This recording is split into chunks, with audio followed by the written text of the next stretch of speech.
അല്ല ഇത്രയും അല്ല ഞാനൊരു കാര്യം ചോദിക്കട്ടെ, ഇത്രയും ദീനപരമായിട്ട് സംസാരിക്കുന്ന നീ എങ്ങനെയാ എന്റെ വീഡിയോ കാണുക? അന്യ സ്ത്രീ അല്ലേ ഞാന്?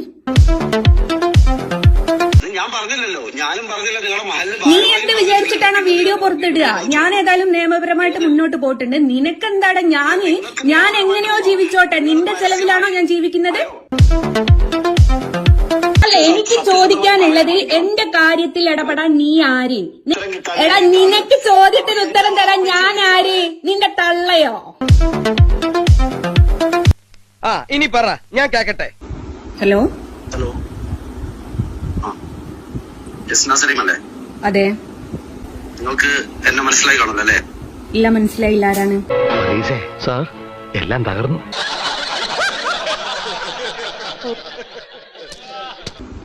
ഞാനൊരു യൂട്യൂബറാണ്. എന്തായിരുന്നു? വെറുതെ ചോദിച്ചാ. നിങ്ങളുടെ ഒരു വീഡിയോ ഇന്നലെ കാണാനിടയായി. എന്താണ്? എവിടാ വീട്? നിങ്ങൾക്കെതിരെ ഇപ്പോ ഹൈക്കോടതി കേസെടുക്കാനുള്ള നിർദ്ദേശം കൊടുത്തല്ലോ. എന്നിട്ട് അതിനെ തുടർന്ന് നിങ്ങൾ ഇന്നലെ നടത്തിയ നിങ്ങളുടെ ഭാഗം വിശദീകരിച്ചുകൊണ്ടുള്ള ഒരു വീഡിയോ കാണാനിടയായി. ഇയാളെന്തിനാ ഇപ്പൊ ഇങ്ങോട്ട് വന്നത്? തന്നെ ആരെങ്കിലും ഇങ്ങോട്ട് വിളിച്ചോ? ഒരു ദൈവ വിളി ഉണ്ടായി. എന്താ? ഞാൻ ഈ കോള് നിങ്ങളോട് സംസാരിക്കുന്നത് എന്തെങ്കിലും തരത്തിലുള്ള ലക്ഷ്യം വെച്ചിട്ടല്ല. നിങ്ങൾക്ക് എന്തെങ്കിലും സത്യസന്ധമായി കാര്യങ്ങൾ പറയാനുണ്ടെങ്കിൽ അതറിയാൻ വേണ്ടി മാത്രമാണ്. രാവിലെ ഞാൻ ഓരോരുത്തന്മാർ കെട്ടിയെടുത്തോളൂ, പൂവും കായും. നിന്നോട് ആരാ പറഞ്ഞത് ഞാൻ കുറുവങ്ങാട് മഹലിലാണെന്ന്? നീ എടി പൊടി എടാ പോടാന്നുള്ള സംഭാഷണം വേണ്ട, മാന്യമായി സംസാരിക്കാം. മച്ചു മാട വേണ്ട ഏട്ടാ, താടി കേടാവും. അതെ, നമ്മൾ തമ്മിൽ ഇവിടെ വെച്ചൊരു വാക്ക് തീർക്ക് ഒഴിവാക്കുന്നതല്ലേ നല്ലത്. നീ എന്ന് വിളിച്ചാൽ എനിക്ക് വലിയ ബുദ്ധിമുട്ടായിട്ട് തോന്നിയിട്ടില്ല. കാരണം എനിക്ക് നിങ്ങൾ എന്ന് വിളിക്കേണ്ട ആവശ്യമില്ല. അത് നിങ്ങളുടെ സംസ്കാരമായിരിക്കും. ആയിക്കോട്ടെ, എന്റെ സംസ്കാരം നിങ്ങൾ നോക്കേണ്ട ആവശ്യമില്ല. ആരും വിളിച്ചില്ലല്ലോ, എനിക്ക് തോന്നിയതായിരിക്കും. നിങ്ങളോട് ആരാ ഞാൻ കുറുവങ്ങാട് മഹൽ കമ്മിറ്റിയിലാണെന്ന് പറഞ്ഞത്? ആര് പറഞ്ഞു? നിങ്ങൾ കുറുവങ്ങാട് മഹല്ല് കമ്മിറ്റി അംഗമാണെന്ന് ഞാൻ പറഞ്ഞില്ലല്ലോ.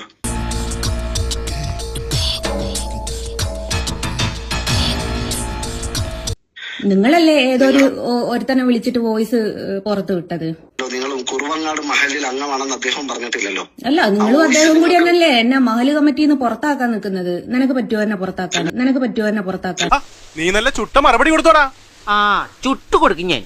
നിങ്ങളെ പുറത്താക്കുന്നത് നിങ്ങളെന്നല്ല, ഇസ്ലാമിൽ നിന്നുകൊണ്ട് ദീനീ വിരുദ്ധ പ്രവർത്തനങ്ങൾ നടത്തുന്ന ആരും പുറത്താക്കണമെന്നാണ് ഞങ്ങളുടെ അഭിപ്രായം. ആണോ? അല്ല ഞാനൊരു കാര്യം ചോദിക്കട്ടെ, ഇത്രയും ദീനപരമായിട്ട് സംസാരിക്കുന്ന നീ എങ്ങനെയാ എന്റെ വീഡിയോ കാണുക? അന്യ സ്ത്രീ അല്ലേ ഞാന്?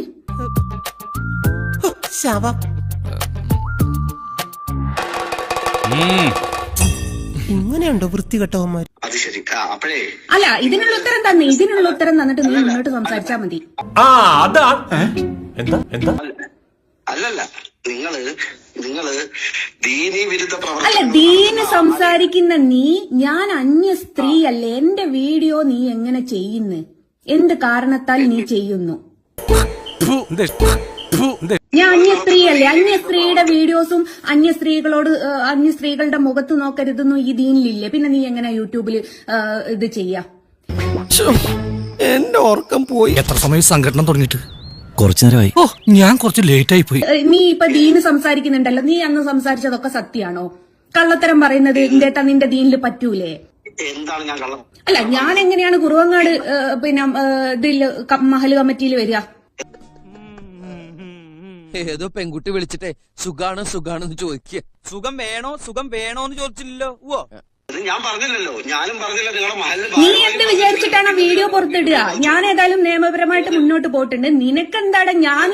ഞാൻ എങ്ങനെയോ ജീവിച്ചോട്ടെ, നിന്റെ ചെലവിലാണോ ഞാൻ ജീവിക്കുന്നത്? നമ്മൾ തമ്മിൽ ഇനിയും കാണേണ്ടി വരും. അയ്യോ, ഞാൻ പേടിച്ച്. ശശി സാറ് പേടിപ്പിക്കുന്നു. അല്ല, ഞാനൊരു കാര്യം ചോദിക്കട്ടെ. ഞാൻ ചോദിക്കുന്നതിന് മറുപടി താ. പറഞ്ഞുകൊണ്ടിരുന്നിട്ട് കാര്യമില്ലല്ലോ. അല്ല, എനിക്ക് ഒരു നേരത്തെ ആഹാരം നീയോ നിന്റെ തന്തയോടെ വാങ്ങിക്കൊണ്ട തന്നു. കുട്ടിയെ മീറ്റ് ചെയ്തപ്പോ മുതല് ഞാൻ വെറുതെ ഫോളായിക്കൊണ്ടിരിക്കുന്നു. കാട് കയറണ്ട. നിന്റെ ചോദ്യത്തിന് ഉത്തരം പറയാൻ ഞാൻ ആര്? നിന്റെ ഭാര്യയോ അല്ല നിന്റെ പെങ്ങളോ? നീ വലിയ കൊമ്പത്തെ ആളാണെന്നൊക്കെ ഞാൻ അറിഞ്ഞു, പക്ഷെ എനിക്ക് നീ ഒരു പുല്ല. ചട്ടമ്പിയായി ജനിച്ചു പോയില്ലേ, ഓടാൻ പറ്റുമോ? പലപ്പോഴായിട്ട് ഓടിയിട്ടുള്ളല്ലേ, പിന്നെന്താ? നിങ്ങളുടെ നാട്ടിൽ ഭാര്യമാരും പെങ്ങളുമാരും മാത്രമേ ആ ചോദ്യങ്ങൾക്ക് ഉത്തരം പറയുള്ളൂ. നീ വലിയ ദീന സംസാരിക്കുന്ന നീ എങ്ങനെ മറ്റുള്ള അന്യ സ്ത്രീകളുടെ വീഡിയോ ഇടുക? ഇടഞ്ഞ ഞാൻ കൊല കൊമ്പൻ. അത് നിങ്ങളുടെ ജസ്ന സലീം നിങ്ങളുടെ വീട്ടിലെ കാര്യം ചോദിക്കുമ്പോഴാണ് ഭാര്യയും ഭർത്ത് പിന്നെ സഹോദരിയൊക്കെ മറുപടി പറയേണ്ടത്. നാട്ടിലിറങ്ങി അല്ലെങ്കിൽ ഏതെങ്കിലും ഒരു പബ്ലിക് പ്ലാറ്റ്ഫോമിൽ വന്ന് എന്തെങ്കിലുമൊക്കെ വിളിച്ചു പറയുമ്പോൾ പലതരം ചോദ്യങ്ങൾ നേരിടേണ്ടി വരും. നീ എന്താടാ ചാണാൻ ചവിട്ടിയ പോലെ നടക്കണത്? ഇങ്ങനത്തെ ഡയലോഗ് പറഞ്ഞാലേ ഇതുപോലെ നടക്കണം. ലൂസ് മോഷൻ ഇതുപോലെ നടന്നാൽ മതിയാ. അതിന് മറുപടി പറയാനുള്ള തന്റെ ഉണ്ടെങ്കിൽ മാത്രമേ ഇത്തരം പ്ലാറ്റ്ഫോമുകൾ ഉപയോഗിക്കാവൂ. എടാ, എനിക്ക് തന്റെ ഉണ്ടോ ഇല്ലെന്ന് നീ നോക്കണ്ട. എനിക്ക് ചോദിക്കാനുള്ളത് അല്ല, ദീന് സംസാരിക്കുന്ന നിനക്ക് എങ്ങനെയാടാ അന്യ സ്ത്രീകളുടെ വീഡിയോ കാണാൻ പറ്റുക? അകത്തെന്താ നടക്കുന്നതെന്ന് ഞാൻ പോയി ഒളിഞ്ഞു നോക്കിയിട്ട് വരാം. അന്യമതസ്ഥരൊക്കെ പിന്നെ നരകത്തിലെ വിറകുള്ളികളാണെന്ന് മദർസയെ പഠിപ്പിച്ചു എന്ന് പച്ചക്കള്ളം പറഞ്ഞാൽ ചോദ്യങ്ങൾ നേരിടണം. അയ്യോടാ, ഒന്ന് കേക്കട്ടെ. എന്നിട്ട് അതാണ് ആ ചോദ്യം. നിങ്ങൾ അത്തരം ചോദ്യങ്ങൾ നേരിടാം. അല്ലെങ്കിൽ നിങ്ങൾ അതിനകത്ത് പറയുമ്പോൾ സത്യസന്ധത വേണം. ആളുകള് വിവരം അറിഞ്ഞ് വിളി തുടങ്ങി. അമ്പലപ്പാട്ടുകാരോട് നല്ല സ്നേഹമാണല്ലോ എല്ലാവർക്കും. അപ്പൊ പിന്നെ പറഞ്ഞു വരുത്താൻ ഉത്സാഹം കൂടും. എന്നെ നീ സത്യം പഠിപ്പിക്കാൻ വേണ്ടിയിട്ട് നടക്കുകയാണോ? അല്ല, എന്നെ നീ സത്യം പഠിപ്പിക്കാൻ വേണ്ടിയിട്ട് നടക്കുകയാണോ? അല്ല, സത്യം നിങ്ങൾ ആര് പഠിപ്പിച്ചാലും നിങ്ങൾ പഠിക്കണം. അത് ഞാനാണെങ്കിലും നിങ്ങളാണെങ്കിലും. അല്ല, എനിക്ക് ചോദിക്കാനുള്ളത് എന്റെ കാര്യത്തിൽ ഇടപെടാൻ നീ ആര്? തൃപ്തിയായില്ലേ? നിനക്ക് എന്തിന്റെ ആവശ്യം? ഞാൻ ഏത് മഹല് കമ്മിറ്റിയിലായാലും ഞാൻ എന്തിലായാലും നിനക്കെന്താടാ പ്രശ്നം? ഞാനൊരു സത്യം പറയട്ടെ, ഞാനൊരു തന്തയില്ലാത്തവനാ. അത് നിന്നെ ആദ്യം കണ്ടപ്പോഴേ എനിക്ക് തോന്നി. നീ എന്തിനാ എന്റെ കുഞ്ഞുങ്ങളെയും കാര്യം നോക്കുന്നേ? ഞാനും കൂടെ വിശ്വസിക്കുന്ന എന്റെ മതത്തിനെയാണ് നിങ്ങൾ. നിന്റെ മതത്തിനെ നിന്റെ മതം നോക്കുമ്പോ നീ എന്തിനാണ് അന്യ സ്ത്രീകളുടെ വീഡിയോ കാണുന്നത്? ഞാനൊരുത്തൻ ഇവിടെ തെരുവാധാരായി നടക്കുന്നതിൽ നിനക്ക് ഒരു വിഷമവും ഇല്ല. എന്ത്? കാരണം എനിക്ക് കുറെ ചോദ്യങ്ങൾക്ക് ഉത്തരം കിട്ടണം. നിനക്ക് ഉത്തരം തരാൻ ഞാൻ നിന്റെ വാപ്പയോ നിന്റെ ഉമ്മയോ അല്ല. നിനക്ക് ഉത്തരം തരേണ്ട ആവശ്യം എനിക്കില്ല. വഴിയൊക്കെ ഞാൻ കണ്ടിട്ടുണ്ട്. ഈ മുസ്താൻ അങ്ങനെ കേട്ടി തന്നാലുണ്ടല്ലോ, അടുത്ത ഗുരുവായൂർ ഏകാദശിക്ക് പിന്നെ ഞാൻ ഈ കാലെടുക്കുള്ളൂ. അപ്പം മതിയുടെ എനിക്ക് ഈ കാല്. ചോദ്യങ്ങൾക്ക് മറുപടി ഉണ്ടെങ്കിൽ പറയണം. ഞാൻ ജസ്ന സലീമിനെ അങ്ങോട്ട് വിളിച്ചത് കുറച്ച് ചോദ്യങ്ങൾക്ക് ഉത്തരം കിട്ടാൻ. എടാ, നിനക്ക് ചോദ്യത്തിന് ഉത്തരം തരാൻ ഞാൻ ആര്? നിന്റെ തള്ളയോ? എന്റെ വാപ്പയ്ക്ക് വിളിക്കാതെ വിളിക്കും ഞാൻ. ഇത് കൈകാര്യം ചെയ്യണം. അത്ര വലിയ കമ്മീഷനാണ് നോക്കണ്ട.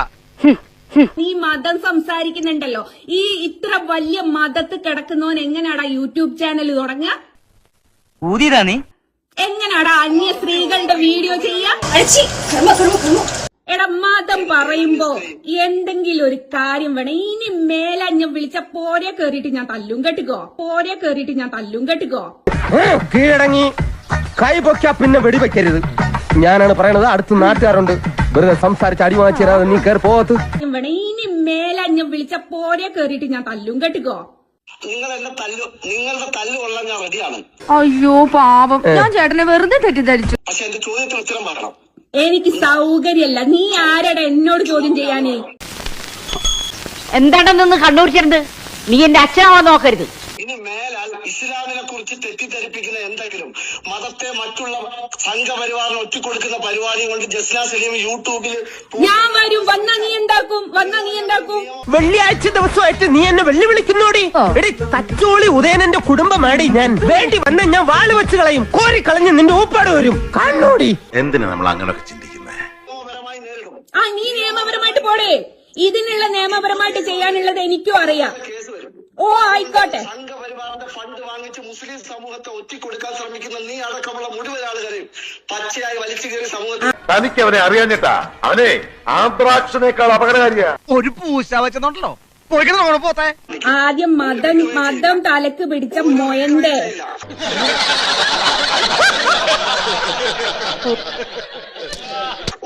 മതം തലക്ക് പിടിച്ച മോയന്റെ അന്യ സ്ത്രീകളുടെ വീഡിയോ കാണാൻ പാടില്ല എന്നുള്ളത് അറിയാലോ. ഭാഗ്യം നാട്ടുകാരും കണ്ടില്ല. പോടൊരുന്ന് ഫസ്റ്റ് ക്ലാസ് എന്ന് പറഞ്ഞാൽ ഫസ്റ്റ് ക്ലാസ്.